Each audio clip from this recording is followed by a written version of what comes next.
Hello everyone, welcome to our channel. Telugu రాష్ట్రాలలో భిన్న వాతావరణ పరిస్థితులు, పలు జిల్లాల్లో భారీగా పెరిగినటువంటి ఉష్ణోగ్రతలు, మరికొన్ని జిల్లాల్లో మాత్రమే నమోదు కానున్నటువంటి వర్షాలు. వివరాల్లోకి వెళ్లి వాతావరణ పరిస్థితులు తెలుసుకునే ముందు మీరు ఇంకా మన ఛానల్ కనుక సబ్స్క్రైబ్ చేయనట్లయితే వెంటనే సబ్స్క్రైబ్ చేయండి. మధ్య బంగాళాఖాతంలో ఏర్పడిన ఉపరితల ఆవర్తన ద్రోణి ప్రభావంతో మరొకసారి తెలుగు రాష్ట్రాల్లో భారీ వర్షపాతం నమోదు కానుంది.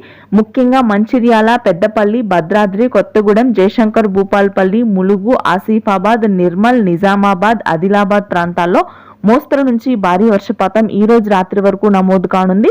ఇక ఆ తరువాత దక్షిణ తెలంగాణ భాగాల్లో మాత్రం ప్రస్తుతానికి పొడి వాతావరణమే కొనసాగుతుంది. ఎటువంటి వర్షాలు నమోదయ్యే అవకాశాలు లేవు.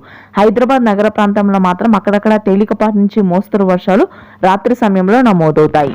బంగాళాఖాతంలో ఏర్పడిన ఉపరితల ఆవర్తన ద్రోణి ప్రభావంతో తెలుగు రాష్ట్రాల్లో ముఖ్యంగా కోస్తా భాగాల్లో వర్షాలు నమోదయ్యే అవకాశం ఉంది.